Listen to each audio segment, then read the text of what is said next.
আমি একটু আপনার মন্তব্য শুনতে চাই যে মানে আমরা সাংবাদিক শফিকুল আলম এবং মানে এটা পরিচয়টা আলাদা, কিন্তু আপনার চিন্তার ধারাতেও এটা পরিবর্তন নিয়ে এসছে কিনা আপনার? না না, আমি এই বিষয়টা নিয়ে আমি আগেও বলেছি। এটা এমন না যে এই গভর্নমেন্টের সময় আমি এই কথাটা বলেছি, এর আগেও আমার এইটা অবজারভেশন। আপনি যখন হিউম্যান রাইটস নিয়ে কাজ করবেন তখন শুধুমাত্র আপনি যদি পত্রিকার উপরে আপনি ট্রাস্ট করেন তাহলে আপনার যেটা হয় যে একটা ডিস্টর্টেড রিপোর্ট আসার সম্ভাবনা থাকে। কেন, পত্রিকার যারা সাংবাদিক তারা ডেডলাইন নিয়ে কাজ করে, মানে আজকের মধ্যে তার রিপোর্টটা দিতে হবে। তো ডেডলাইনের উপরে কাজ করলে যেটা হয় যে এতে আপনার ভুল ভ্রান্তি হওয়ার সম্ভাবনাটা অনেক বেশি থাকে। আর যারা হিউম্যান রাইটস নিয়ে কাজ করেন তার তো আর ডেডলাইন নিয়ে কাজ না। তো একটা মার্ডার, এই মার্ডারটা সে খুব অনেস্টলি এবং খুব ডিপলি সে ইনভেস্টিগেট করতে পারে। তো ফলে যেই জিনিসটা উনি পত্রিকা ডেইলি স্টার দেখে নিচ্ছেন বা ঢাকা ট্রিবিউন বা আমার দেশ থেকে নিচ্ছেন, সেই জিনিসটা উনি কিন্তু নিজে ইনভেস্টিগেট করতে পারেন। আমার ওইখানেই কথা যে আমি বলছিলাম যে আপনি নিজে আরেকটু টাকা খরচ করে ফান্ড মোবিলাইজ করে যেই সমস্ত হিউম্যান রাইটস এর যেগুলো ইনসিডেন্ট হচ্ছে, বড় বড় ইনসিডেন্ট, আপনি এটা নিজে ইনভেস্টিগেট করেন, দেখেন। কেননা আমরা অনেক ডিসক্রিপেন্সি পাচ্ছি। আপনার একটা উদাহরণ দেই, যে যারা মফস্বলের সাংবাদিক আছেন, হ্যাঁ, যারা ডিস্ট্রিক্ট করেসপন্ডেন্ট, তার কিন্তু আপনি ভালোই জানেন তার 10টা আইডেন্টিটি থাকে। হ্যাঁ, সে একই ধারে সে সাংবাদিক, একই ধারে সে পলিটিক্যাল পার্টির সে লিডার, একই সাথে সে স্কুলের টিচার, একই সাথে সে বিজনেসম্যান, একই সাথে সে নানাবিধ কালচারাল অর্গানাইজেশনে সে থাকে। যে যখন ওই সাংবাদিক ধরেন কোন রকমের কোনো টার্গেটের শিকার হন বা কোনো ধরনের আঘাতপ্রাপ্ত হন, কেউ যদি থ্রেট করেন, তো এইটাকে অনেকে যে এই সাংবাদিক থ্রেট পেয়েছেন। আসলে উনি কি সাংবাদিকতার জন্য থ্রেট পেলেন, নাকি উনি ওনার বিজনেস সংক্রান্ত কোনো কারণে থ্রেট পেলেন, বা ওনার এর ফলে যেটা হয় যে আপনি দেখা যায় যে বাংলাদেশে একটা রিপোর্ট এসছে 496 জন সাংবাদিক থ্রেট পেয়েছে বা হ্যারাসমেন্ট করা হয়েছে বা থ্রেট পেয়েছেন। আমার কথা হলো এই যে এই জিনিসটা আপনি একটা সাংবাদিক, এই হিউম্যান রাইটস গ্রুপগুলোর উচিত প্রত্যেকটা মানে এটাকে থ্রেটটাকে বাছা, উনি কি কারণে ওনার প্রতি থ্রেটটা আসলো। না হলে হয় কি বাইরে একটা ডিস্টর্টেড পিকচার যায়, এই ডিস্টর্টেড পিকচার বাংলাদেশকে নিয়ে এক ধরনের বাজে একটা ইমপ্রেশন তৈরি হয়। এই কথা আপনি ঠিকই বলছেন যে কিন্তু আমরা কিন্তু যখন থেকে বাংলাদেশের মানবাধিকার সংস্থাগুলি কাজ করতে শুরু করছে তারপর থেকে কিন্তু এই অভিযোগ তাদের বিরুদ্ধে ছিল যে তারা শুধু সংবাদপত্রের প্রতিবেদনের উপর ডিপেন্ড করতেছে কিনা। কিন্তু আমরা কিন্তু এটা দেখছি যে প্রত্যেকটা মানবাধিকার সংস্থারই কিন্তু নিজস্ব রেপোর্টিয়ার আছেন বা নিজস্ব ফিল্ড ওয়ার্কার আছেন যারা এটা খোঁজ খবর নিয়ে থাকেন। তো আপনি যেরকমটা বলছেন যে হয়তো তাদের এটা প্রাইমারি সোর্স হয়তো নিউজ পেপার, সঠিক ভাই, কিন্তু প্রাইমারি সোর্স তো কাজ করেছে, আইন ও সালিশ কেন্দ্র বেশ কিছু কাজ করেছে, বাট ইনক্রিজিংলি আমরা ট্রেন্ড দেখছি, মেবি এখন গ্লোবাল ফান্ডিংটা কম, ফলে ইনক্রিজিংলি ট্রেন্ড আমরা দেখছি যে নিউজ পেপার, আপনি নিজেই দেখেন নিউজ পেপার 8টা নিউজ পেপার মনিটর করে এটা পাওয়া গেছে। এতে হয় কি মানে অ্যাকচুয়াল পিকচারটা আসে না, এটা আমি আমার অবজারভেশনটা দিয়েছি। কিন্তু মানে অনেকটা তো ডিপেন্ড করে হচ্ছে যে পারসেপশনের উপরও। আমরা যদি সাংবাদিকদের জায়গা থেকে আমরা ব্যাপারটা দেখি যে নিরপেক্ষভাবে আমরা যদি বিচার কাজ বা অপরাধমূলক কাজগুলি আইন শৃঙ্খলা বাহিনীর জন্য বা আদালতের জন্য রেখে দেই, তাহলে কিন্তু আমরা দেখব কয়েকদিন আগে একটা প্রেস ক্লাবে আক্রান্ত লোকেরা যখন পুলিশের সাহায্য চেয়েছেন তাদেরকে জেলে পুরে দেওয়া হয়েছে। তাদের মধ্যে একজন সাংবাদিক রয়েছেন, একজন রাজনীতিবিদ রয়েছেন। এটা তো হয়েছে বাংলাদেশের সাংবাদিকদের বিরুদ্ধে যাদের অভিযোগ করা হয়েছে তাদের 11 মাস, 11.5 মাস, 14 মাস, এখন 14 মাস, রাইট, তাদের জামিন হয় না। এটা তো হইতেছে তো শফিক ভাই। মানে আপনি পরিসংখ্যান এবং মানবাধিকার যদি আলাদা করেন, সাংবাদিককে কি তার সাংবাদিকতার জন্যই কি অ্যারেস্ট হচ্ছে নাকি অন্য বিষয়ে অ্যারেস্ট হচ্ছেন, এটা তো পুলিশ বলবে। পুলিশের সেই ইখতিয়ার আছে এবং পুলিশ এটা নিয়ে অনেক বলছেও। আর কিছু কিছু কেস যেগুলো জামিনের আসছে যে জামিন পাচ্ছেন না, বা কিছু কিছু ক্ষেত্রে অনেকের এগেনস্টে মার্ডার কেস দিয়েছেন, এবং আবারও বলি এই কেসগুলো কিন্তু গভর্নমেন্ট দেননি। মার্ডার কেসগুলো বেশিরভাগই ইন্ডিভিজুয়াল যারা ভিকটিম তাদের ফ্যামিলি দিয়েছেন। তো সেইগুলো ক্ষেত্রে অনেকে জামিন পান নাই। সেই জন্য তো আমরা এই আইনের কিছু চেঞ্জ এনে 173 কি জন্য সিআরপিসির 173-এর আমরা আরেকটা সি বা 3 একটা ধারা যোগ করে এটা যাতে খুব দ্রুত ডিসপোজ অফ করা যায়, এবং এর জন্য আমার মনে হয় 40-50 জনের এটার ইনভেস্টিগেটিভ রিপোর্ট চলেও গেছে, এটা নিয়ে তো কাজ হচ্ছে না। কিন্তু জনাব শফিকুল আলম, আপনি মানে সাংবাদিকতায় আপনি কি করেছেন সেটা আমরা সবাই জানি, যে আপনি আসলে এই 3 দশকের সময় ধরে আপনি সাংবাদিকতা করছেন। এই সময়ের মধ্যে আপনি যদি বলেন যে সরকার মামলা দেয় নাই, সেইটা কি আমরা এটা নিতে পারবো? আমরা তো দেখতে পাচ্ছি যে সরকার যেইটা চাইতেছে, মানে সরকার যখন যা চাচ্ছে তার বিরুদ্ধে মামলাটা নেওয়া হচ্ছে বা মামলাটা থাকতেছে, কারণ অ্যাটর্নি জেনারেল অফিস থেকে। না, এটা আমার মনে হয় আপনি আরো ইনভেস্টিগেট করেন। সাংবাদিকগুলোর বিরুদ্ধে যে মামলাগুলো হয়েছে সেখানে যদি সরকারের কোনো সম্পৃক্ততা পান আপনারা রিপোর্ট করেন। আমরা যেটা জানি যে জুলাই আগস্টে যারা খুন হয়েছেন, যাদের উপরে যাদেরকে গুলি করা হয়েছে, তাদের ফ্যামিলিগুলো এই মামলাগুলো করেছে। এবং এই ক্ষেত্রে আমি নিজে কিছু জিনিস আমার নিজে আমি যদি না সবই আপনার সাথে কথা বলা তো আনন্দদায়ক। আমি নিজে যদি নাম বলি, যে ধরেন ৭১ টিভিতে কাজ করতেন শাকিল সাহেব বা তার স্ত্রী ফারজানা রূপা, তাদের 14 মাস বা 15 মাস ধরে তাদের বিরুদ্ধে মামলাটা কি হত্যা মামলা, খুনের মামলা?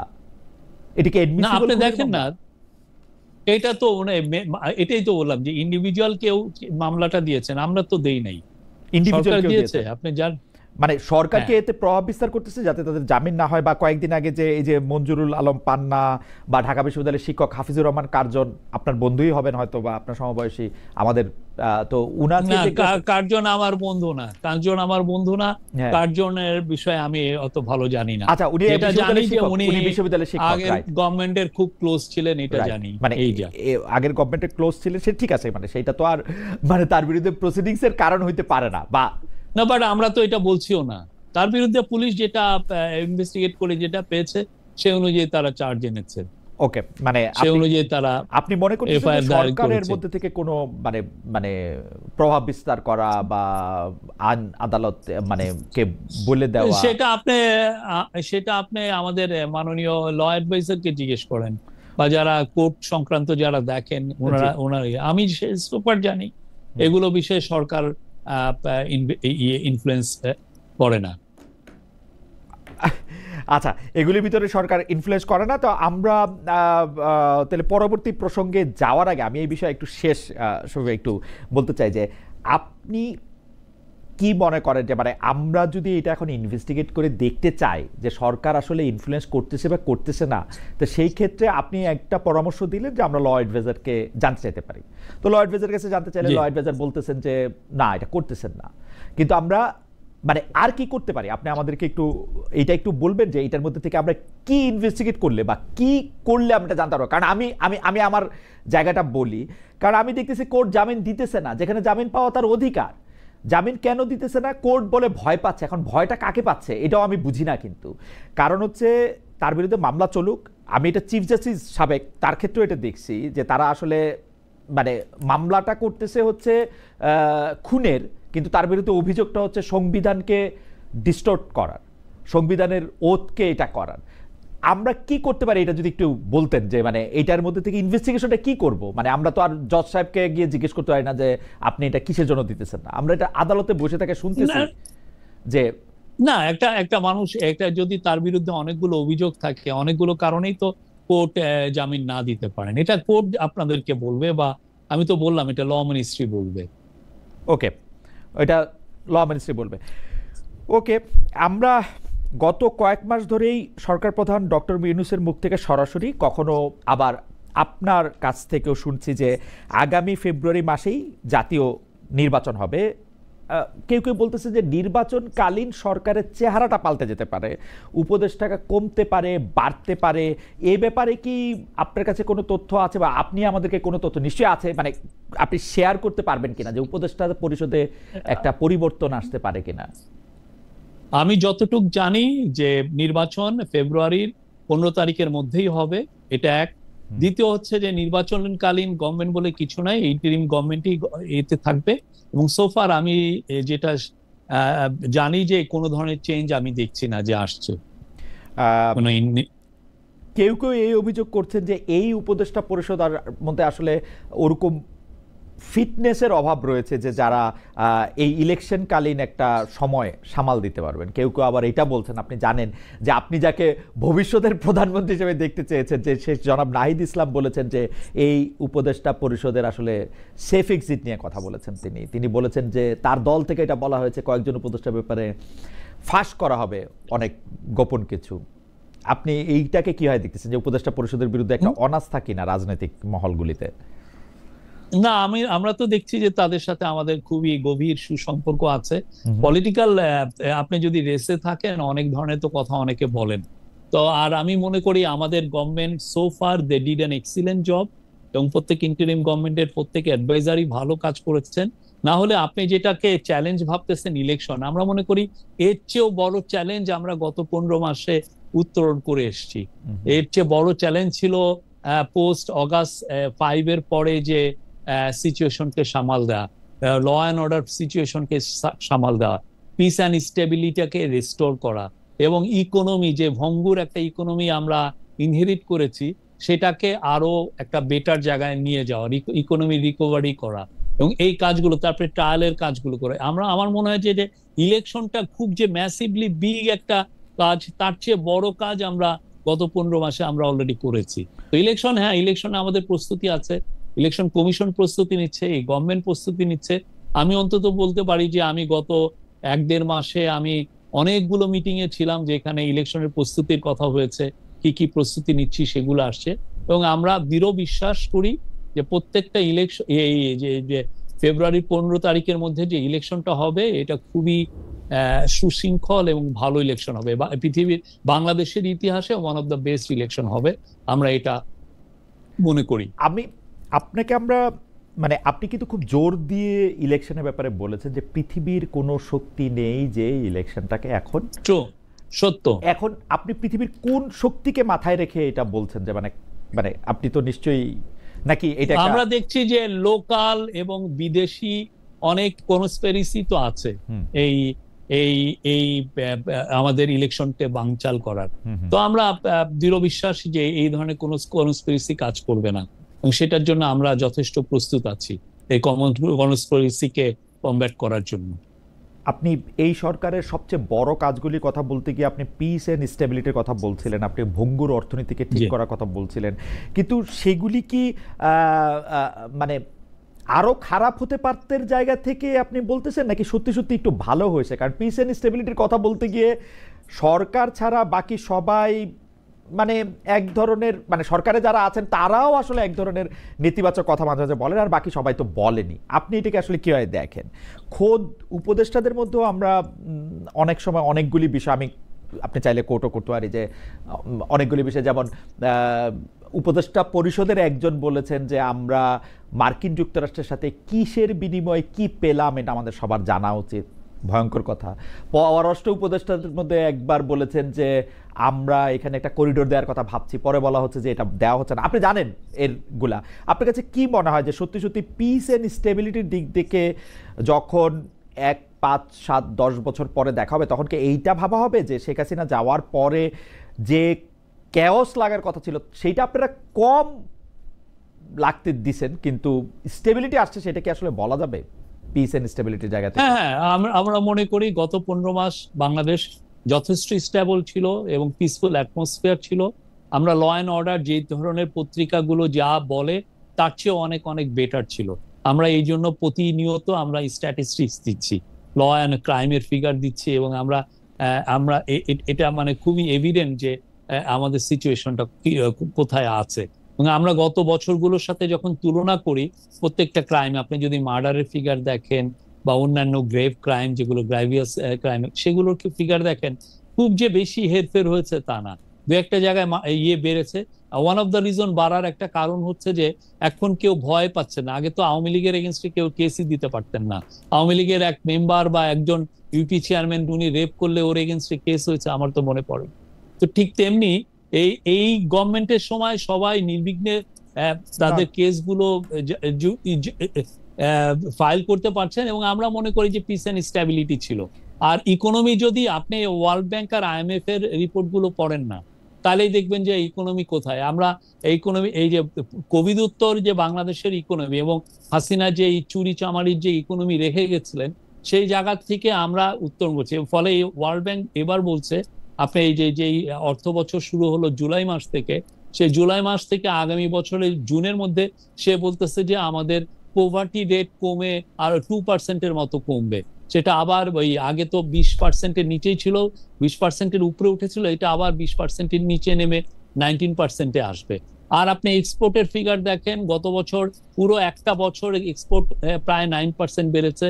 আপনি রিজার্ভের ফিগার দেখেন, রিজার্ভ ইজ মানে ওয়ার্ল্ড ব্যাংক, এই IMF যেটা বলছে সেটা রেটে 26-27 বিলিয়ন, মানে আমরা 5 মাসের আমার ইম্পোর্টের কস্ট আমার আছে।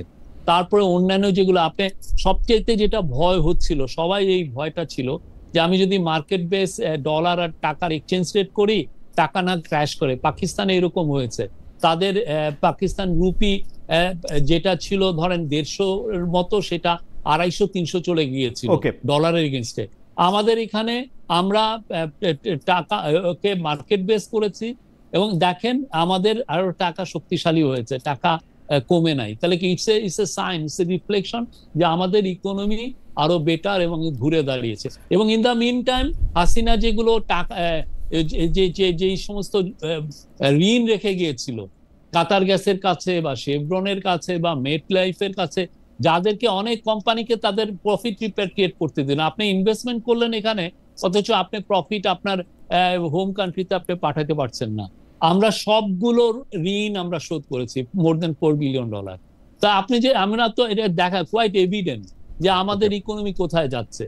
আচ্ছা, আমি কয়েকটা বিষয় শুধু আপনার একটু দৃষ্টি আকর্ষণ করি সেইটার ক্ষেত্রে। আপনি প্রথমে মামলা মোকদ্দমার কথা বলেছেন। মামলা মোকদ্দমার ক্ষেত্রে আপনি এটা ঠিকই বলেছেন, আওয়ামী লীগের আমলে অনেকে ভয়ে মামলা দিতে যায় নাই, কিন্তু মামলার সংখ্যা এবং ঘটনার সংখ্যা যদি আমরা পরস্পর দুটি বছরের তুলনা করি, তাহলে কিন্তু আমরা দেখবো আওয়ামী লীগের আমলে আমরাই বলেছি যে অনেকগুলি ভুয়া মামলা দেওয়া হয়েছিল পলিটিক্যাল কারণে, পলিটিক্যাল রিজনে। বিএনপি জামায়াতের অন্যান্য সদস্যদের বিরুদ্ধে শত শত লক্ষ লক্ষ হাজার হাজার মামলা দেওয়া হয়েছিল, সেই মামলাগুলি এখন না থাকার কথা। তাহলে মামলার সংখ্যা যে এবার বাড়তেছে সেটা একটা অ্যালার্মিং। আপনি বলতেছেন যে ওয়ার্ল্ড ব্যাংক এবং IMF এর রিপোর্টের কথা, ওয়ার্ল্ড ব্যাংক এবং IMF রিপোর্টের আপনি যে জায়গাগুলি শুনিয়েছেন সেই জায়গাগুলি ছাড়াও আরও অনেকগুলি জায়গা থেকে এগুলি আসলে ব্যাখ্যা করা যায়। খোদ বিনিয়োগ বোর্ডের নির্বাহী চেয়ারম্যান জনাব আশিককেও বারবার বলছেন যে বিনিয়োগ যে বাড়ছে না সেটা পলিটিক্যাল ইনস্টেবিলিটি, এবং এই গভর্নমেন্ট যেহেতু কালকেই একটা স্ট্যাটিস্টিক্স দিয়েছেন যে এই বছর প্রথম 6 মাসে আপনার বিনিয়োগ বেড়েছে 61%। আপনি বিডার ইয়েতে যান, ওদের প্রথম 6 মাসের এই বিনিয়োগ বাড়াটা একটা স্ট্যাটিস্টিক্যাল জার্গন। এইটা নিয়ে আমি আপনার সাথে পরে কথা বলবো। আপনি স্ট্যাটিস্টিক্যাল লোক, আপনি দেখেন এক্সপোর্টের যে ফিগার আপনি বাড়ার কথা আপনি বলেছেন। রিজার্ভের কথা যদি আমি একটা বলি, যে রিজার্ভ আপনি বলছেন আওয়ামী লীগের এত লুটপাটতন্ত্রের এগেনস্টেও আওয়ামী লীগ আসলে $20 বিলিয়ন রিজার্ভ রেখে গিয়েছিল, সেটার থেকে এটা বেড়েছে $6 বিলিয়ন।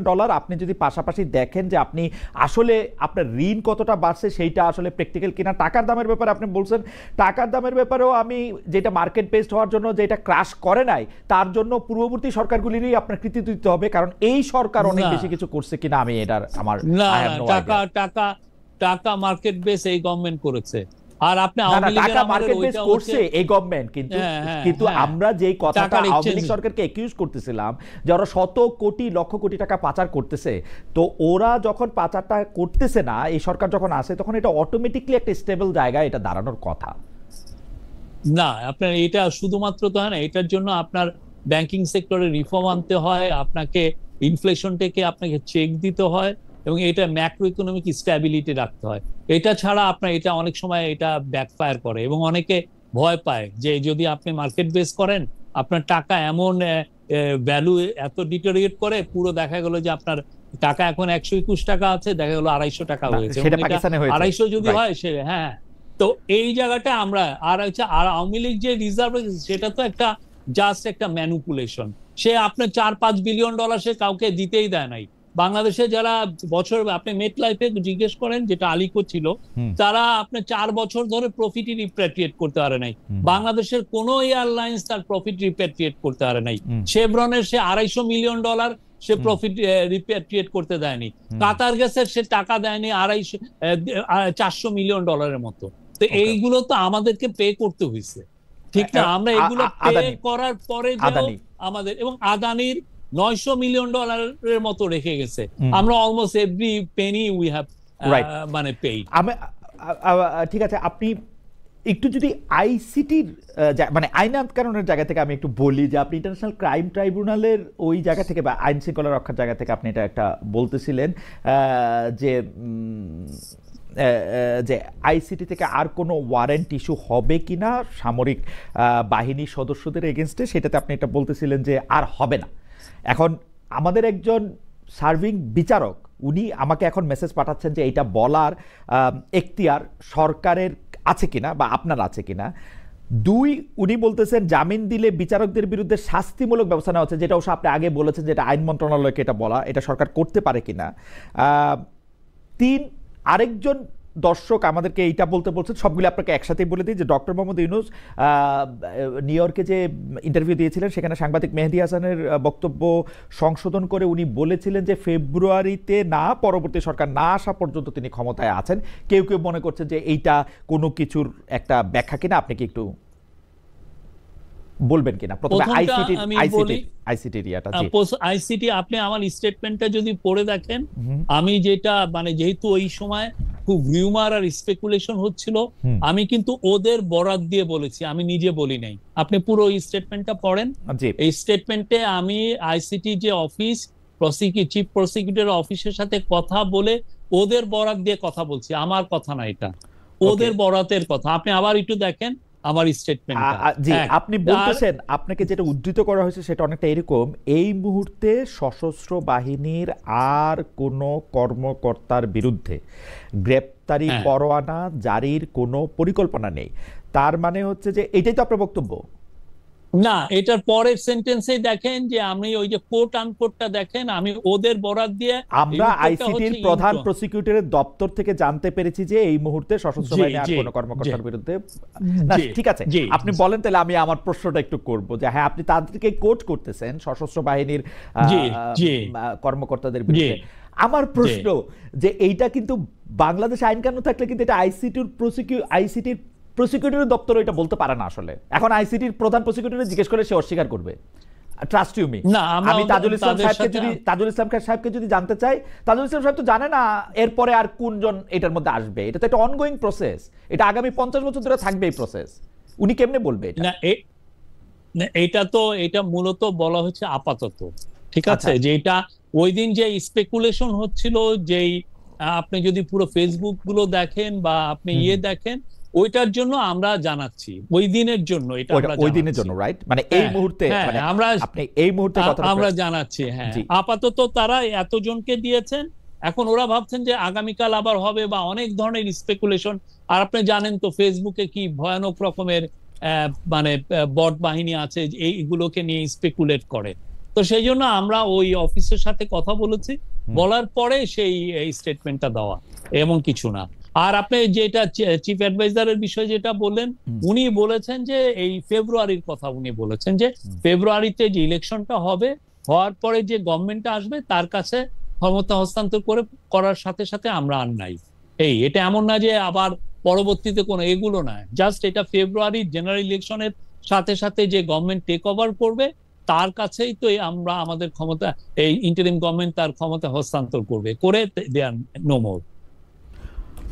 ওকে, আপনি বট বাহিনী এবং ফেসবুক সহ অন্যান্য সোশ্যাল মিডিয়াতে যা চলছিল, বিশেষ করে গত 2-3 দিন, বা আমরা আগেও দেখেছি যে এরকম গুজবের বন্যায় ভেসে যাচ্ছে সামাজিক মাধ্যমগুলো, আপনারা কি মানে আপনি কি ওই বিষয়টাকে আমলে নিয়ে ট্রাবল শুটিং করার জন্য ওই দিন এটা আপনি বললেন? কারণ আমি আপনার এই বক্তব্য যখন পড়তেছিলাম, শুনতে তো পারি নাই, যখন পড়তেছিলাম তখন মনে হয়েছে যে আপনি কোনো একটা ক্রাইসিস সামাল দেওয়ার চেষ্টা করতেছেন। Was there any crisis on that moment of time? না, একটা জিনিস তো বাংলাদেশে এগুলো হলে যেটা হয় যে প্রচুর ধরনের অপতথ্য ইয়েতে আসে, অনলাইনে আসে। তো সেটা অপতথ্যকে আমাদেরকে কমব্যাট করা, তো এটা আমাদের একটা রোল। সে কাজটাই আমরা করেছি। যে অপতথ্য ছিল ফেসবুকে সেটাকেই আমরা কমব্যাট করেছি। মানে মোটামুটি ভাবে অপতথ্যটার এগেইনস্টে যাতে সরকারের অবস্থানটা সামনে আসে বা সত্য অবস্থানটা সামনে আসে, সেই জন্য আপনি এটা বলছেন। আচ্ছা, সত্যি সত্যি কি সরকার প্রধান এবং সেনা প্রধানের মধ্যে একটা টেনশন আছে? মানে কেউ কেউ এটা দেখতেছেন যে আমি আমি আমি যদি খুব স্পেসিফিকলি বলি যে ৩০ জন সামরিক কর্মকর্তার বিরুদ্ধে আইসিটির যে অভিযোগটা ১ বছর পরে যেটা আসলো, সেইটা আসলে সরকার এবং সেনার বাহিনীর মধ্যে ডক্টর ইউনূস এবং জেনারেল ওয়াকারের মধ্যে একটা টানাপোড়েনের ইঙ্গিত দেয়। বিষয়টা কি আসলে সেরকম কিছু? আপনি কি ওদের প্রেস কনফারেন্সটা শুনেন নাই? সেই প্রেস কনফারেন্সে কি এমন কোন হিন্টস আপনি পেয়েছেন? কথা যেটা হয়েছে সেটা হচ্ছে যে আমরা যেটা প্র্যাকটিক্যাল লাইফে যেটা দেখছি ডে টু ডে, আমরা এই ধরনের কোনো মানে টানাপোড়েন আমি অন্তত দেখি নাই। যেটা আমরা দেখছি সেটা হচ্ছে যে এই টানাপোড়েনের এই গল্পগুলো বলে অনেকে অনলাইনে কিছু ভিউ জোগাড় করেন। আপনি যদি কিছু অনলাইনে দেখবেন যে প্রো আওয়ামী লীগ যারা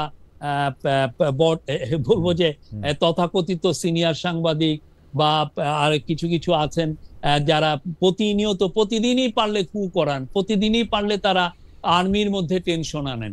এগুলো তো আসলে খুবই, এবং এটা ওরা যেটা হচ্ছে যে বাংলাদেশে যে এখন ফ্রিডম অফ স্পিচ এবং ফ্রিডম অফ প্রেসটা আছে সেটাকে ওনারা যথেচ্ছা ব্যবহার করছেন, অ্যাবিউজ করছেন। এটা কোনো দেশ এটা অ্যালাউ করে না। না, মনে করেন যারা প্রতিদিন কু করতে চাচ্ছেন বা প্রতিদিন কু করাচ্ছেন বা মানে তারা তো সবাই আসলে এন্টি আওয়ামী লীগের না, বরং বড় একটা অংশ, সরি প্রো আওয়ামী লীগের না, তারা বড় একটা অংশই এন্টি আওয়ামী লীগের। তারা এই সরকারকে ওন করেন, তারা এই সরকারকে মানে আওয়ামী লীগের বিরুদ্ধে বিপ্লবে বিশাল ভূমিকা রেখেছেন। তো তাদের ইয়েটাকে তো যারা ভোক্তা আছেন, দর্শক আছেন, তারা খুব উড়িয়েও দিতে পারেন না। মানে কিছু কি ঘটতেছে? আমি বলছি মোস্ট অফ দেম, আমি বলেছি মোস্ট অফ দেম আর এই আওয়ামী বট বাহিনীর মেম্বার অনেকে প্রচুর। আমরা তো এদের, আপনি যদি আছে সিরিয়াসলি যদি আপনি ইউটিউব সার্চ দেন দেখবেন এক একজনের এই সংক্রান্ত বোধহয় ১০-১৫টা ভিডিও আপনি পাবেন এক একজনের। আনফরচুনেট মানে এটা মানে কু হচ্ছে এই সবচেয়ে কু হচ্ছে বা সামরিক বাহিনীর মধ্যে একটা বড় গন্ডগোল হচ্ছে, সেইটা কিন্তু যারা আওয়ামী লীগের বিরোধী বড় ইনফ্লুয়েন্সাররা আছেন তারাই করতেছেন শফিক ভাই। অনেকে, আপনি আমার মনে হয় শুধুমাত্র ১-২ জনের কথা বলছেন, কিন্তু তারা তো বড় ইনফ্লুয়েন্সার। ছোট ছোট মানে যারা করতেছেন তাদের কথা আমি হয়তো আপনি অনেক, আমি মোস্ট অফ দেম আমি ওইটা বলেছি, আপনি দেখেন। আচ্ছা, মোস্ট অফ দেম, আচ্ছা আপনি তাদের সংখ্যার মধ্যে আপনি বলতেছেন। ওকে, আমি আরেকটা প্রসঙ্গে আসি, সেটা হচ্ছে যে এই আওয়ামী লীগ নেতা, সাবেক এমপি, সাবেক মন্ত্রী জনাব সাবের হোসেন চৌধুরীর সাথে ঢাকার মানে ৩ কূটনীতিক মানে ঢাকায় অবস্থানরত ৩ বিদেশি রাষ্ট্রের রাষ্ট্রদূতরা বৈঠক করেছেন এবং সেই বৈঠক একটা বিশেষ উদ্দেশ্য নেওয়া হইতেছে এরকম বলা হচ্ছে। আপনার কাছ থেকে একটু আমরা শুনি যে মানে অনেকে বলছেন যে এর মাধ্যমে একটা ভালো আওয়ামী লীগ তৈরি করে আওয়ামী লীগের একটা প্রত্যাবর্তনের রাস্তা সুগম করা হচ্ছে। আপনি কিভাবে দেখতেছেন এটা?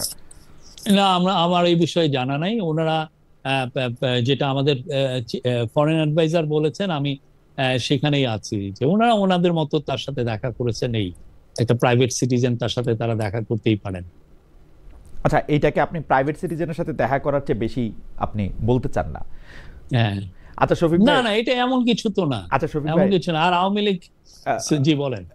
শফিক ভাই, মানে আমার ধারণা আপনিও বারবার আপনার ফেসবুক পোস্ট সহ অন্যান্য কিছু যেহেতু আমি অনেক লক্ষ্য করি যে আপনি তো আসলে হয় সাংবাদিকতায় ফিরবেন অথবা সাংবাদিকতার শিক্ষকতায় ফিরবেন। মানে আমি জানি না মানে কোনটা আপনি করবেন বা দুইটাই আপনি করবেন কিনা।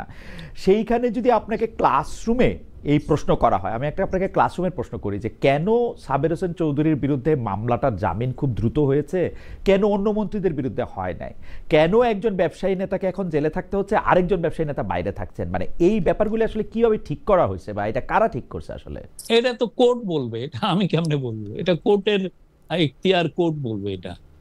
এই মামলাগুলির ব্যাপারে কি ক্যাবিনেটে আলোচনা হয় বা সরকার প্রধান আপনাদেরকে কিছু ব্রিফ করেন যে বা আমরা কিছু জানতে পারি? আমি এখানে পিক এন্ড চুজ, এই পিক এন্ড চুজটা কেন হচ্ছে?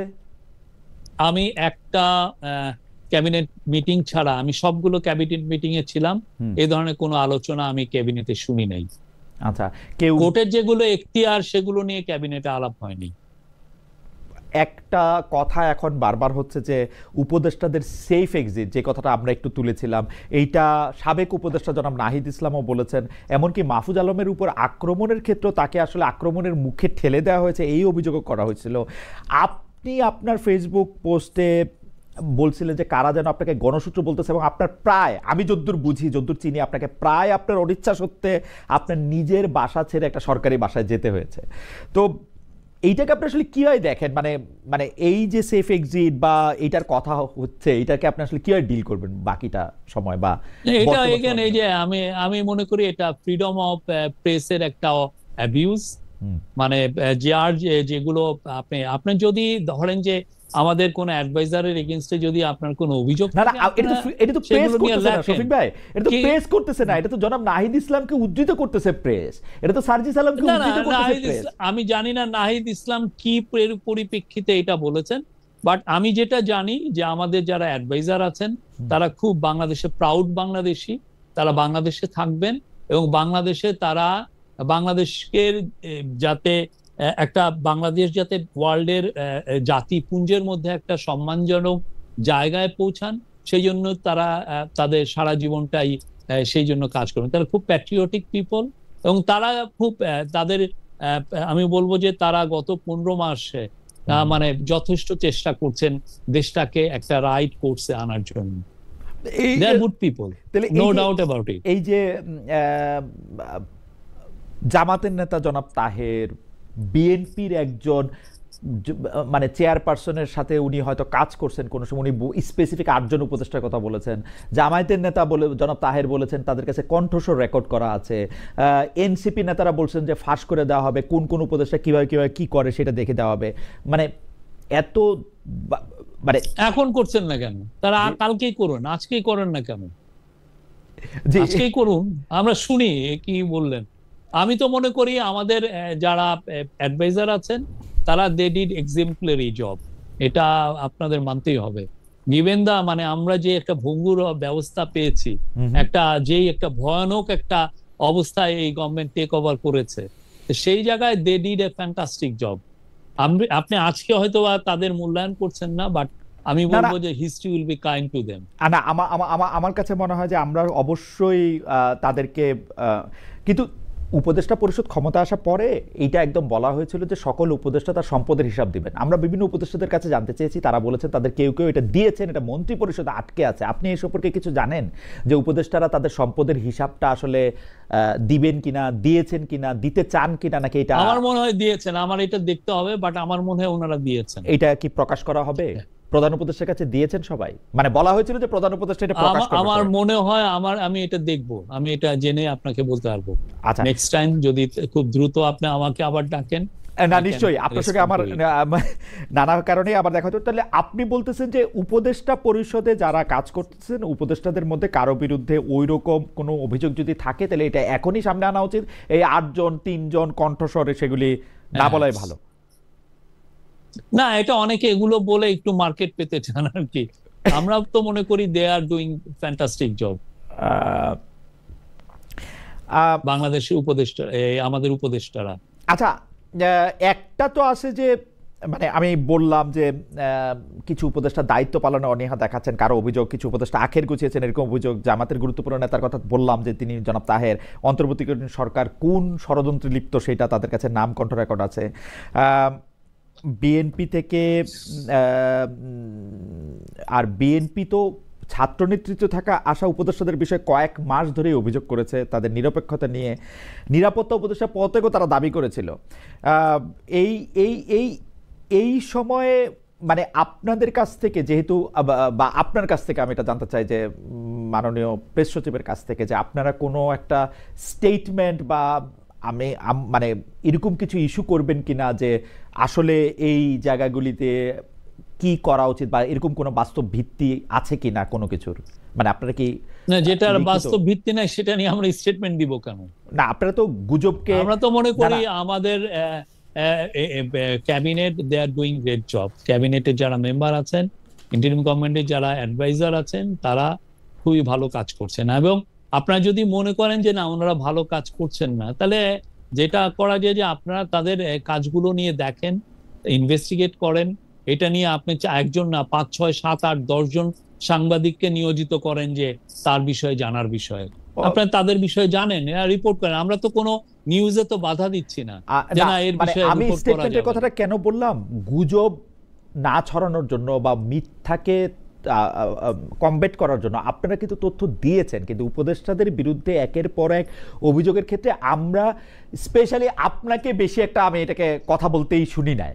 আপনি যদিও অন্যান্য বিষয় নিয়ে কথা বলেন, কিন্তু এইটা নিয়ে প্রেসকে মানে আপনি অ্যাড্রেস করতেছেন না, এটা নিয়ে আসলে বেশি এগুলো বললে হয় কি, এটা আরো কেউ কেউ এটাকে আরো বলা হয় যে তাকে আরো আমরা প্রমোট করছি, এই টাইপের একটা ইয়ে জেনে আমরা এটাকে সিরিয়াসলি নিচ্ছি না, সেই জন্য আমরা এই বিষয়ে কোনো স্টেটমেন্ট দেওয়ার কোনো পক্ষপাতী নেই।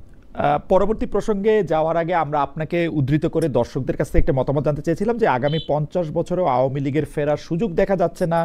এই এক সাক্ষাৎকারে প্রধান উপদেষ্টা প্রেস সচিব জনাব মোহাম্মদ শফিকুল আলম কথা বলেছিলেন। প্রিয় দর্শক, একথা সঠিক বলে মনে করেন কিনা খুবই ইন্টারেস্টিং। শতকরা 50% দর্শক এটাকে সঠিক মনে করেন, শতকরা 50% দর্শক এটাকে সঠিক না মনে করেন। 23,000 দর্শক এখানে ভোট দিয়েছেন, মানে একদমই 50-50। ইন্টারেস্টিং এইটা খুবই মানে আমাদের মানে আমার মনে পড়ে না মানে এই জরিপের ক্ষেত্রে একদম এরকম কাটা 50-50 হয়েছে কিনা, এটা আমার আর কখনো মনে হয় না। আমি জানি না, মানে এটা একটু ইন্টারেস্টিং। আচ্ছা, জুলাই ঘোষণাপত্র বা জুলাই সনদ, যেটাকে জুলাই ঘোষণাপত্র বলা হচ্ছে, সেইটা নিয়ে একটু আপনার কাছে জানতে চাইবো যে প্রধান উপদেষ্টা যখন জাতির সামনে জুলাই ঘোষণাপত্র তুলে ধরেন, সে সময় আমরা বিএনপিকে মানে ঘোষণাপত্রের জায়গাটা তুলে ধরছেন তখন বিএনপিকে সবচেয়ে বেশি সন্তুষ্ট দেখছি, আপনাদের পাশে দেখছি। জামায়াতে নিয়ে সতর্ক মন্তব্য করেছিল। এনসিপির কয়েকজন নেতা মানে এখানে উপস্থিত থাকবেন না, কক্সবাজার চলে যাবেন, এটা নিয়ে অনেক রকম চিন্তা ভাবনা করছেন। কিন্তু এখন যে জুলাই সনদটা যে ঘোষণা করা হবে, মানে আজকে 16 তারিখ, আগামীকালই 17 তারিখ আসলে, মানে মানে এখন আমরা শুধু বিএনপিকেই একটু রাজি, একটু খুশি দেখছি। অন্যরা কিন্তু একটু সতর্ক মনোভাব পোষণ করতেছেন, বিশেষ করে এনসিপি বলতেছেন তারা যাবেনই না। আপনারা এটাকে আসলে কীভাবে দেখেন? এবং এনসিপি যেই কথাটা বলতেছে সেটা ইন্টারেস্টিং। তারা বলতেছে যেই জুলাই সনদপত্রের কোনো মানে নাই, মানে যে ঘটনা কোনো মানে নাই, সেইটা দিয়ে তারা কি করবে? আপনার কাছে এটার মানে কতটা? না, আপনার কালকে জাতীয় সংসদের দক্ষিণ প্লাজায় যে অনুষ্ঠান হবে, তা অতক্ষণ পর্যন্ত ওয়েট করেন, দেখবেন। আমরা মনে করি সবাই থাকবেন। আপনাকে খুবই কনফিডেন্ট মনে হচ্ছে যে আপনি মনে করেন সবাই থাকবে এবং সবাই স্বাক্ষরও করবে, এরকম আপনি মনে করছেন? আপনি কালকে পর্যন্ত ওয়েট করেন, দেখেন। আপনাকে এই প্রশ্নে আপনাকে মানে খুবই আমরা মনে হচ্ছে যে আপনি জানেন আমাদের থেকে বেশি। আমরা চাইবো যে এটা একটা ইতিবাচক কিয়েই হোক, কিন্তু সবাই থাকবে বা কালকে পর্যন্ত ওয়েট করলে এটা বোঝা যাবে। আমি যদি আপনাকে আরেকটু ছোট করে জানতে চাই যে এই কিছু কিছু ব্যাপারে যে মারাত্মক অনৈক্য ছিল, যে এখন করা হবে নাকি পরবর্তী সরকার এসে করবে, এগুলি কি সব ঠিকঠাক হয়েছে? মানে এগুলির ব্যাপারে কি আমরা খুব বেশি অনৈক্য আসলে দেখি নাই। আপনি তো নিজে মানে ল যখন প্রথম আলোতে ছিলেন, আমার মনে আছে আপনি ল বিট যে আলাদা একটা বড় বিট হয়, আপনি বোধহয় এটা স্ট্যাবলিশ করেছিলেন। তো আমরা দেখেছি যে এই প্রথম থেকেই আমাদের যারা পলিটিক্যাল পার্টির যারা লিডার, তারা যথেষ্ট সৌহার্দ্যপূর্ণ পরিবেশে ওভার দ্য লাস্ট 1 ইয়ার তারা এই কাজগুলো করেছেন। তারা ডিবেট করেছেন, তারা ডায়ালগে ছিলেন কনসেনসাস কমিশনের সাথে। ফলে একটা পর্যায়ে এসে দেখেন কেউ কোনো বয়কট করেন নাই, কেউ বলেন না আমি তোমার সাথে কথা বলবো না। আগে যেটা আমরা দেখতাম যে সংসদ অচল হয়ে থাকতো, এ আসতেন না ও থাকতেন, এক ধরনের এইরকম কিছু না। সবাই মিলে একটা কালেকটিভ এফার্ট ছিল যে এই প্রসেসটাকে সাকসেসফুল করার, এবং সেটা আমরা গতকাল পর্যন্ত দেখেছি। আজকেও আমরা এই বিষয়ে কনফিডেন্ট, এবং কালকে আপনারা দেখবেন যে এটা আরো দৃশ্যমান হবে। এই অনৈক্য, এটা দেখেন, পলিটিক্যাল পার্টি থাকলে কিছু কিছু বিষয় অনৈক্য আসবেই, এটাই স্বাভাবিক, এটাই ডেমোক্রেসির বিউটি। আপনি যেটাকে যেভাবে ইন্টারপ্রেট করছেন, আরেকটা পার্টি সেভাবে ইন্টারপ্রেট করছে না। তো ফলে অনৈক্যটা যখন আশাটা খুব যে অমূলক এমন কিছু না, কিন্তু দেখতে হবে যে আপনি কতটা সৌহার্দ্যপূর্ণ পরিবেশে এই ডিবেটটা হচ্ছে। আমরা মনে করি যে ডিবেটটা হয়েছে, এটা এক্সাম্পলারি ছিল, এবং এটা বাংলাদেশের নেক্সট জেনারেশন, বাংলাদেশের যারা পলিটিক্সে আসবেন, তাদেরকে যুগ যুগ ধরে এটা ইন্সপায়ার করবে। আপনি এই যে জুলাই ঘোষণাপত্র বা যে বিষয়গুলিতে রাজনৈতিক ঐক্যমত্য কমিশন যে বিষয়গুলি নিয়ে কথা বলেছেন বা যে বিষয়গুলি তুলেছেন এবং যে আলোচনাগুলি করেছেন, সেই আলোচনাগুলিকে ভবিষ্যতের রাজনীতিতে আপনি দেখতে পাচ্ছেন যে এটা একটা বড় ভূমিকা রাখবে? মানে অবশ্যই এটা একটা খুবই কোয়ালিটেটিভ চেঞ্জ, এটা খুবই খাওয়া দাওয়া ওরকম কিছু না, হয়ে এটা থাকে। খুবই কোয়ালিটেটিভ। আপনি, হুম, আমি তো মনে করি এটার উপরে মিনিমাম আপনি 10, 15, 20টা বই পাবেন, সবাই যে যার পার্সপেক্টিভে যারা ডিবেট করেছেন হুম। সেগুলো। আর আমরা তো পুরো, অনেকের কাছে পুরো ভিডিও গুলোই আছে। না, আমরা প্রত্যেকটা আচ্ছা। সেশন আমরা লাইভ ব্রডকাস্ট করেছি। আর আপনি যদি কিছু না হয়, আপনি দেখেন আমরা 54 বছর ধরে আর্টিকেল 70 নিয়েই আমরা কোনো ঐক্যমতে আসতে পারি নাই। হুম, আছে না, আর্টিকেল হুম, 70-র কারণে আমাদের সংসদ কোনোদিন আসলে এফেক্টিভ কোনো হুম, সংসদ হয়নি। হুম, যেটা হয়েছে সবাই জি হুজুরের সংসদ হয়ে গিয়েছিল। হুম। সেই জায়গায় দেখেন কি ব্রিলিয়ান্ট একটা ডিসকাশন হয়েছে, এবং একটা সবাই একটা ঐক্যমতে এসেছেন আর্টিকেল এবং 70-র আমার বিষয়ে। আমার আমার হ্যাঁ, আমিও সেই আলোচনা শুনতেছিলাম, এবং আলোচনা শুনে অর্থ বিল কাকে বলে সেইটা আবার বেশ কিছু লোক বুঝতে পারছে বলে এটা আমার ভালো লাগছে, কারণ রাজনীতিবিদরা প্রথম তর্ক শুরু করছিলেন অর্থ বিল ধরে, মানে অর্থ বিল ছাড়া বাকি সব বিলই আলোচনা করা যাবে। এখন অর্থ বিল যে সব বিলই যে অর্থ বিল, হাওয়েভার আমি একটু সেই আলোচনাগুলি শুনেছি, সেই আলোচনাগুলি আসলেই বাংলাদেশের রাজনীতিতে বা রাজনৈতিক ইতিহাস পর্যালোচনা একটা বড় ভূমিকা রাখবে, কিন্তু বাংলাদেশের রাজনৈতিক ইতিহাস পর্যালোচনায় যারা আরেকটা বড় ভূমিকা রাখে তাদের মানে অংশগ্রহণ নিয়ে একটা বড় কথা আমরা ধারাবাহিকভাবে শুনতেই পাই, সেটা হচ্ছে ডিজিএফআই। এখন হিস্ট্রিকভাবে ডিজিএফআইটা থাকার কথা হচ্ছে সরকার প্রধানের, মানে সরকার প্রধানকে ডিজিএফআই রিপোর্ট করার কথা, কারণ ডিজিএফআই যেহেতু সেনা প্রধানকেও আসলে নজরে রাখেন, উনি তো সেনা প্রধানের আন্ডারে থাকার কথা না, কিন্তু ডিজিএফআইয়ের সকল কাজের দায় বর্তাচ্ছে হচ্ছে সেনাবাহিনীর উপর, বা কল্পিত কাজের দায়ও অনেক সময়। এটা কিরকম?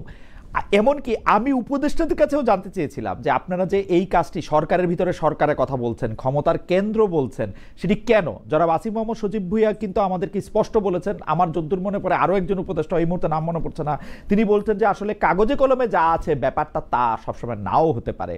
আপনার কাছে কি মনে হয়, ডিজিএফআই কি ডক্টর মোহাম্মদ ইউনূসের কথা শুনছেন, মানে উনার অধীনে বা উনার কর্তৃত্বে আছেন নাকি? না, আমি তো মনে করি এটা সম্পূর্ণ ওনার অধীনে আছেন। আমি তো এর ব্যর্থ হয়েছে আমি এরকম তো আর দেখি নাই। না, কথাগুলি ডিজিএফআই খুবই আমাদের জি, আমাদের ইম্পর্টেন্ট একটা ইন্টেলিজেন্স এজেন্সি, এবং হুম। তারা তাদের যেটা কাজ সেই কাজগুলো খুব সিনসিয়ারলি করছেন। কথাগুলি কোত্থেকে আসে? কথাগুলি আসে হচ্ছে যে আয়না ঘরে ডক্টর মোহাম্মদ ইউনূসকে যাওয়ার আগে সেটি ডিজিএফআই কর্তৃক আসলে সেটাকে ঝাড়মুছ বা অন্য পরিবর্তন করা হয়েছে।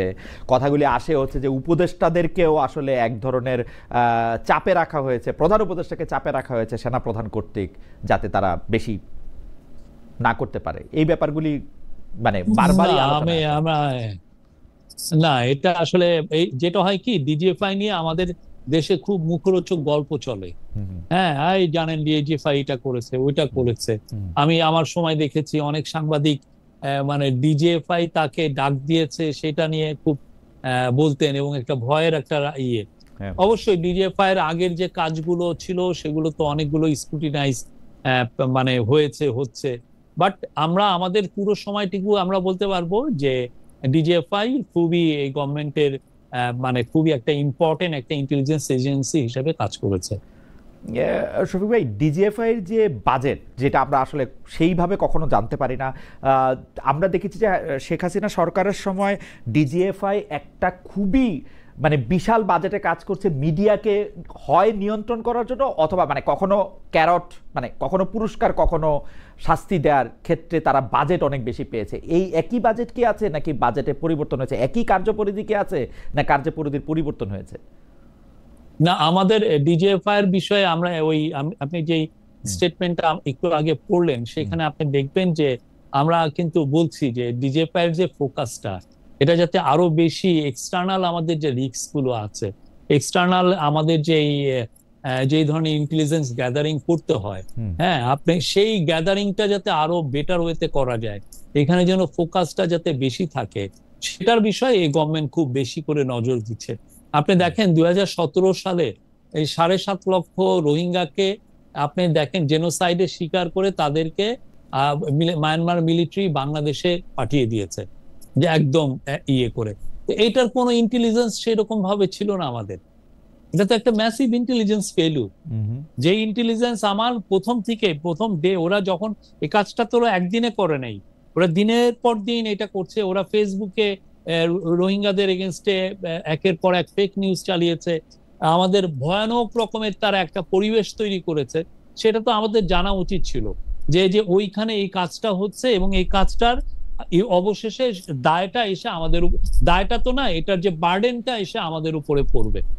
বার্ডেনটা কি? এখন দেখেন আমার 13 লক্ষ রোহিঙ্গাকে আমাদেরকে দেখভাল করতে হচ্ছে, তাদের খাদ্য পাবে কিনা, তাদের হেলথ কেয়ার পাবে কিনা, কারণ আমাদের হিউম্যানিটেরিয়ান নিডটাকে আমাদেরকে অবশ্যই এটা লুক আফটার করতে হবে, সেই কাজটা করতে হচ্ছে। কিন্তু ওইটা তো প্রথমেই যখন 2017 সালের আপনার 25শে অগাস্ট যে কাজটা হলো, যে ওরা আসা শুরু করলো, তার আগেই তো আমাদের এই জিনিসটা জানা উচিত ছিল। এবং আমি তো মনে করি সত্যিকার অর্থে আমাদের যে ডিজিএফআই, এটাকে আরো শক্তিশালী করে আমাদের যেটা এক্সটার্নাল রিস্ক, সেগুলোকে আমরা যাতে খুব সবসময় যাতে আমরা বেস্ট কোয়ালিটির ইন্টেলিজেন্স পাই, সেটার জন্য আমাদের প্রিপেয়ার করতে হবে। আমার প্রশ্নটা ছিল যে গত 15 বছর, আপনি 2017 সালে কথা বললেন, গত 15 বছরে আমরা কিন্তু ডিজিএফআই কে এই বাংলাদেশকে বহিঃশত্রুর হাত থেকে রক্ষা করার থেকেও মানে অভ্যন্তরে যেসব শত্রু বা কল্পিত শত্রু আছে, প্রতিপক্ষ আছে, তাদের বিরুদ্ধে ব্যবহৃত হইতে দেখছি। এইটা এখন পরিবর্তন হয়েছে কিনা? মানে ডক্টর মোহাম্মদ ইউনূসের ডিজিএফআই মানে প্রকৃতিগতভাবে শেখ হাসিনার ডিজিএফআই থেকে আলাদা কিনা? না, ডিজিএফআই কে এগেইনস্টে আপনি গত 15 মাসে শুনেছেন যে ওরা কাউকে গুম করেছে, কোন সাংবাদিককে এনে হ্যারেস করেছে, কোন সাংবাদিককে ফোন দিয়ে বলেছে এই রিপোর্টটা নামাও? এই ধরনের কোন ঘটনা ঘটেছে আপনি দেখেছেন? অর্থাৎ পরিবর্তন আমরা হয়েছে, তো মনে করি অর্থাৎ পরিবর্তন অবশ্যই। আপনি কোন গুমের কথা শুনেছেন যে যেন একটা ফ্যামিলি এসে বলছে যে আমার ভাইকে ডিজিএফআই লোকরা তুলে নিয়ে গেছে, বা একটা সাংবাদিক এসে বলছে যে আমি এই রিপোর্টটা করেছিলাম, ডিজিএফআই আমাকে থ্রেট করেছে? এটা এই ধরনের তো আমরা 15 মাসেতে আপনি গুমটা শুনতেছি না, কিন্তু ডাইনে বামে অনেক রকম মামলার কথা শুনতেছি। এবং সংবাদপত্রকে শহীদ, আপনি দেখেন আজকে এই সংবাদপত্র জনকণ্ঠ আছে ওই মালিকানায়, আগামীকাল মালিকানা চেঞ্জ হইতেছে, প্রত্যেকটা টেলিভিশনে মালিকানা বা যারা পরিচালনা সেটা চেঞ্জ হয়েছে। তো সেগুলি ক্ষেত্রে ডিজিএফআই বা এদের কোনো রোল নাই, কোনো রোল নাই। রোল থাকলে আপনারা রিপোর্ট করেন না, কোনো রোল নাই। আমরা এই বিষয়ে চিফ অ্যাডভাইজারের অবস্থান পুরো ক্লিয়ার। ডিজিএফআই যেগুলো ম্যান্ডেটেড যে কাজ, সে কাজ, এই কাজ তো ডিজিএফআই এর কাজ না, এটা ওরা করবে কেন? আচ্ছা শফিক ভাই, আমরা এই ডিজিএফআই এর রোলের জায়গা থেকে বা সংবাদ মাধ্যম নিয়ন্ত্রণের জায়গা থেকে আমরা দেখতে পাচ্ছি যে দুইজনকে, মানে যারা এনসিপির নেতা বা তরুণ নেতা, বা তাদেরকে 2টা টেলিভিশন দেওয়া হয়েছে। টেলিভিশন আরও 200টা দেওয়া হোক, আমার কোনো আপত্তি নাই, কিন্তু সেইটার ক্ষেত্রে কি কোনো স্পেশাল কোনো কিছু কি ছিল? যেমন ধরা যাক শফিক ভাই, আমি যদি বাংলাদেশে একটা টেলিভিশনের লাইসেন্স পেতে ডক্টর মোহাম্মদ ইউনূস সরকারের কাছে আবেদন করি, আমার পাওয়ার সম্ভাবনা কতটুকু, বা আমাকে কিসের মধ্যে দিয়ে যাইতে হবে? কোনো আলাদা মানে মানে আমাকে আপনার খুব প্রিয় হইতে হবে, মানে কি করতে হবে আমার? আমার মনে হয় যে এটার ব্যাপারে তথ্য মন্ত্রণালয়ের যিনি ইনচার্জে যিনি আছেন, বা এনসিপি তে জয়েন করতে হবে কিছু একটা ওরকম কিছু, তথ্য অ্যাডভাইজার এই বিষয়ে স্পষ্ট বলেছেন। আপনি ওনার বক্তব্যটা দেখলেই পাবেন। হ্যাঁ, আমার মনে হয় যে আমাদের আরো অনেক বেশি লাইসেন্স দেওয়া উচিত, এবং অবশ্যই এটা নিয়মের মধ্যেই এই অনেক বিষয়। আপনি দেখেন যে আগেকার যে আপনি যদি কামাল আহমেদের যে মিডিয়া কমিশন রিপোর্ট দেখবেন, যে আগে এমন কাউকে নেই, কৃষক লীগের লিডারকে দেওয়া হয়েছে, মৎস্য লীগের লিডারকে দেওয়া হয়েছে, এবং অনেকে আবেদনে বলেওছেন যে আমি আওয়ামী লীগের প্রচারণা করব, সেই জন্য আমাকে দিতে হবে, বা আমি বঙ্গবন্ধুর যেই চেতনার কথা বলবো, অতএব আমাকে দিন। আমরা মনে করি এখনই ম্যাজিক ওয়ার্ডটা কি, মানে আমি এটা পরীক্ষা করার জন্য আমরা মনে করি যে বাংলাদেশের যে মিডিয়া, যে ওয়ার্ড, এইখানে আরো সাম্যতা আনার জন্য আরো অনেক অনেক বেশি নতুন মিডিয়া দেওয়া উচিত। মানে সমতা আনার জন্য মানে আওয়ামী লীগ পণ্যটা দিছে, এন্টি আওয়ামী লীগ পণ্যটা, এইটা একটা অবশ্যই গাইডলাইনের মাধ্যমে, অবশ্যই একটা গাইডলাইনের মধ্যে, নিয়মের মধ্যে, নিয়মের ব্যত্যয় করে কোনো কিছু হওয়া উচিত না। আমি এইটা দেখার জন্য পরীক্ষামূলকভাবে আপনি অ্যাপ্লাই করেন, আমি একটা অ্যাপ্লিকেশন করতে চাই, আমি একটা অ্যাপ্লিকেশন করতে চাই, এবং সেই অ্যাপ্লিকেশন করে দেখতে চাই যে আসলে ক্রাইটেরিয়াটা কিভাবে কাজ করে। Thank you. আমরা না, এটা আপনি অবশ্য, আমি এটা অস্বীকার করতে পারবো না, যেটা আপনি আগেও আমাকে বলেছেন যে মানে এইটা মানে, কিন্তু এটা দেখা উচিত। আচ্ছা, আমি প্রধান উপদেষ্টার বিদেশ সফর নিয়ে মনে হয় আপনি সব মানে মানে অনেকগুলি প্রশ্নের জবাব আপনাকে নানা সময় আপনাকে দিতে হয়েছে। সর্বশেষ যে রোম সফর, প্রধান উপদেষ্টা যে রোম সফর, সেটা নিয়ে বিবিসি বাংলাতেও আমি শিরোনামটা দেখতেছিলাম যে প্রধান উপদেষ্টার রোম সফর নিয়ে প্রশ্ন উঠছে কেন। মানে আমরা কিন্তু ডক্টর ইউনূসকে দেখেছি যে সরকার প্রধান হওয়ার আগেও তিনি বিভিন্ন গুরুত্বপূর্ণ সারা বিশ্বব্যাপী যেগুলি গ্লোবাল ইভেন্ট সেগুলিতে তিনি যোগ দিতে গিয়েছেন। কিন্তু এইবার ডক্টর ইউনূসের ইতালি সরকারের কেউ স্বাগত জানায় নাই। অন্যদিকে আপনার ফেসবুকে পোস্ট দিয়ে বাসসের ভুল ধরিয়ে বলতে হচ্ছে ইতালির প্রধানমন্ত্রী ও প্রধান উপদেষ্টা বৈঠক করবে, এমন কথা কোথাও বলেননি। এগুলি কেন হচ্ছে? মানে মানে আপনি কি একটু বলবেন যে মানে ডক্টর মোহাম্মদ ইউনূসের প্রোফাইল কি সরকার প্রধান হওয়ার পর একটু নেমে গেছে নাকি? মানে না না, এটা এই যে ট্যুরগুলো হলো এগুলো খুবই ক্রুশিয়াল ছিল, আমাদের জন্য খুব দরকার। এটা বাংলাদেশের যে সারা পৃথিবীতে যে আমাদের যে প্রেস্টিজের যে অধপতন হয়েছিল সেটাকে পুনরুদ্ধারের জন্য, এবং আমাদের যে গভর্নমেন্ট এবং আমাদের যে একটা রিভলিউশন হলো তার জন্য, যে আমাদের সাপোর্টের জন্য, সাপোর্ট আমরা সহযোগিতার জন্য আমাদের অনেক চিফ অ্যাডভাইজার অনেকগুলো ট্যুর করেছেন। মোট আমি মনে হয় 14টার মতো বা 15টার মতো 14টা ট্যুর করেছেন। এবং এটা আমি বলি যে রাষ্ট্রপ্রধান হিসাবে এটা খুব যে বেশি আমি এটা মনে করি না। আপনি এই যে যত 15 মাসে আপনি নরেন্দ্র মোদী 29টা ট্যুর করেছেন। এই 15 মাসে বিবিসি তো বাংলা তো ব্রিটেনের বিবিসির যিনি যারা অথরিটি, হ্যাঁ ব্রিটেনের প্রাইম মিনিস্টার 31টা ট্যুর করেছেন এই সময়ে। তো এগুলো তো মানে এটা একটা পার্ট অফ ইওর জব। আপনার ফরেন পলিসি পুরো পৃথিবীতে আসলে লিড করে ওই দেশের সরকার প্রধান, এবং উনি ওই কাজগুলো করছেন। এই যে রোম সফরটা খুবই ক্রুশিয়াল ছিল, এবং প্রত্যেকটা সফরই ওনার যে আমি বলি যে খুবই ক্রুশিয়াল ছিল। মানে প্রথম কথা হচ্ছে যে এগুলির ফল নিয়ে প্রশ্ন উঠতেছে যে এগুলির ফলাফল আমরা আসলে কি পাইলাম। দ্বিতীয় কথা হচ্ছে প্রশ্ন উঠতেছে যে তিনি এইগুলি সফর করতেছেন কিন্তু এগুলি সেই অর্থে খুব হাই প্রোফাইল সফর হইতেছে, খুবই কার্যকর হইতেছে। আমি বলবো যে আমরা লন্ডনে গেলে লন্ডনের প্রধানমন্ত্রী দেখা পাই না। না না, লন্ডনে যে কিং এর সাথে দেখা হয়েছে 35 মিনিট কিং এর সাথে তার অডিয়েন্স ছিল। কি বলেন দেখা হয় না? আরো 40-50 জন রুমে থাকা সহ 35 জন। না না, এটা আলাদা। আপনি দয়া করে আপনি বাকিংহাম প্যালেসের সাথে যোগাযোগ করবেন যে ওই দিন উনি যে দেখা করেছেন এটা কি ওয়ান টু ওয়ান নাকি এক্সক্লুসিভ 35 মিনিট পেয়েছেন। এক্সক্লুসিভ 35 মিনিট পেয়েছেন, মানে কনস্টিটিউশনাল এক্সক্লুসিভ। মানে কি বলে, মানে উনি তো আলংকারিক একজন। মানে আপনি ট্রাম্পে দেখেন না, ট্রাম্পও যে ওই ওনার সাথে দেখা করেছেন, এটা কি ইয়ে নাকি? আপনি কিং এর একটা অডিয়েন্স পাওয়া খুবই কঠিন একটা বিষয়।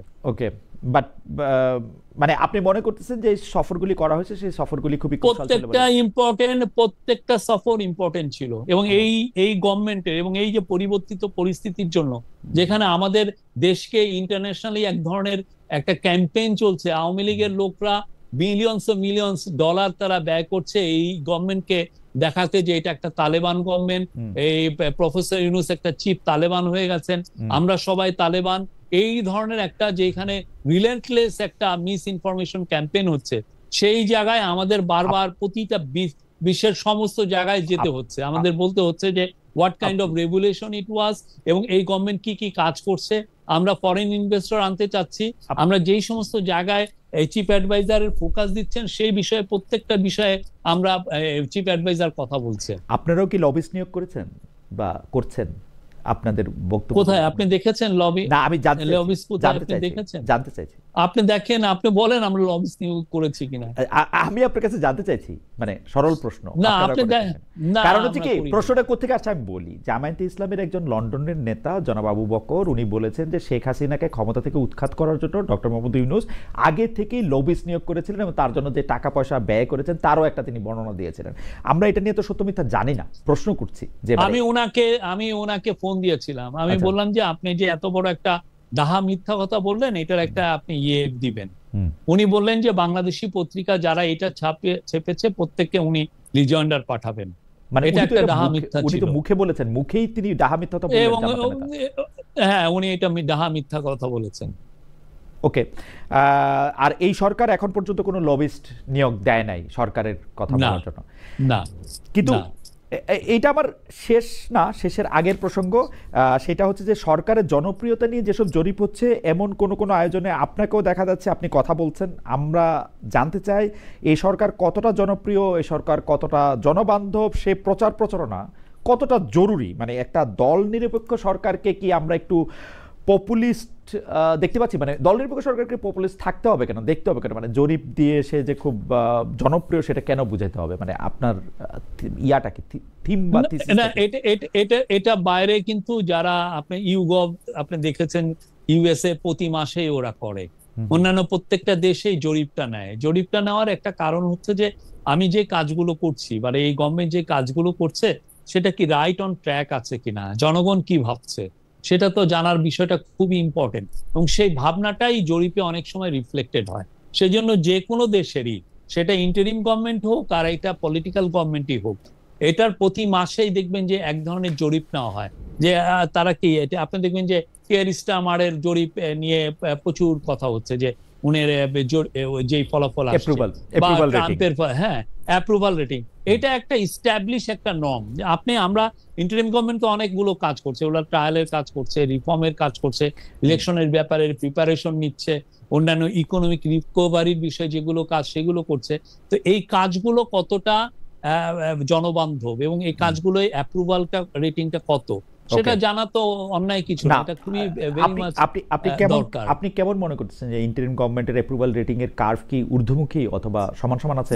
আমি মনে করি এটা আমাদেরকে যা আমরা পাচ্ছি যে it is very good, it's around 80%, sometimes more than that, maybe sometimes less than that. কেউ কি আপনাদেরকে আরো বেশি সময় থাকতে বলতেছেন, 5-2 বছর বা 5 বছর? না, এই গভর্নমেন্টের কখনোই 5 বছর। এখন ওনাকে যদি কেউ এসে বলেন বা আপনাকে যদি বলেন যে খালেদ মহিউদ্দিন ভাই আপনি 10 বছর এই ঠিকানার এই প্রোগ্রামটা চালান, আপনি তো আপনার অনুযায়ী চলবেন। আর এই গভর্নমেন্ট প্রথম থেকে ক্লিয়ার ছিল তার ম্যান্ডেটটা কি।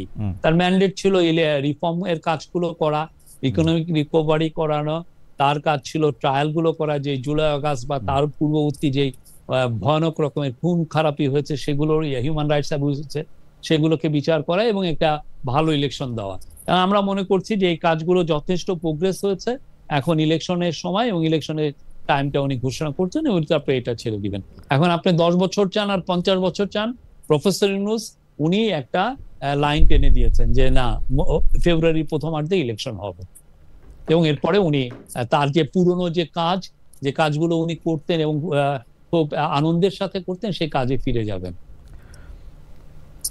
শেষ প্রশ্ন, জাতীয় নির্বাচনের পর নতুন যে সরকার আসবে, যদি প্রস্তাব দেওয়া হয় তাদের প্রেস উইং এর দায়িত্ব আপনি নেবেন কিনা? তারা যদি একটা কন্টিনিউশন চান, এই দায়িত্ব থেকে, মানে আমি একটু করে জানতে চেয়েছিলাম, দায়িত্ব থেকে সাংবাদিকতায় ফিরবেন কিনা, দলীয় রাজনীতিতে যোগদান করবেন এমন কোনো ইচ্ছে আপনার রয়েছে কিনা? কেউ বলছেন যে আপনি হয়তো রাজনীতিও করতে পারেন ফুল টাইম।